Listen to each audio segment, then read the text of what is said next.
ফেসবুকের গাইডলাইন তো অনেক কিছু বলে, কিন্তু আমি অনেক কিছু বলবো আজকে এই ভিডিওটার মাধ্যমে। যদি সম্পূর্ণ দেখেন তাহলে আপনি বুঝতে পারবেন ভিডিওর ভিতরে কী আছে, শেখার কিছু আছে।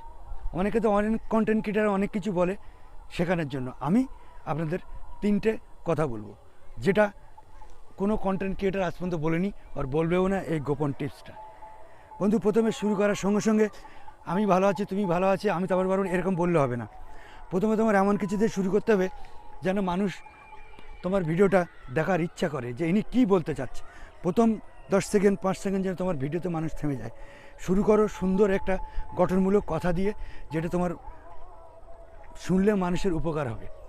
কিছু গাইডলাইন আছে, যেমন সুন্দর কন্টেন্ট তৈরি করার মাধ্যমে বন্ধু আসে। তোমার সবার এতে গিয়ে লাইক কমেন্ট করতে করার দরকার নেই। তুমি সুন্দর কমেন্ট, সুন্দর পোস্ট তৈরি করো। যে ক্যাটাগরিতে তুমি ভিডিও করো সেই ক্যাটাগরির সুন্দর পোস্ট করো, দুই একটা তোমার ক্যাটাগরির, এতে লাইক কমেন্ট করো। দেখবে আস্তে আস্তে তোমার ভিডিওর সুন্দর হলে ফেসবুক নন ফলোয়ারের কাছে পাঠাচ্ছে, তোমার বন্ধু বাড়ছে, তোমার এঙ্গেজমেন্ট বাড়ছে, আর রিচ বাড়ছে, সবই বাড়ছে। তুমি যদি সুন্দর ভিডিও না তৈরি করো তোমার কিছুই হবে না, শুধু সারা জীবন লোকের এতে লাইক কমেন্ট করে যেতে হবে। এরকম করে বন্ধু এগোনো যায় না। আমি তারপরে বরং ফর্ম গোসবা থানা, একদম জঙ্গল কাঁথা থেকে পথ বলা প্রতীক।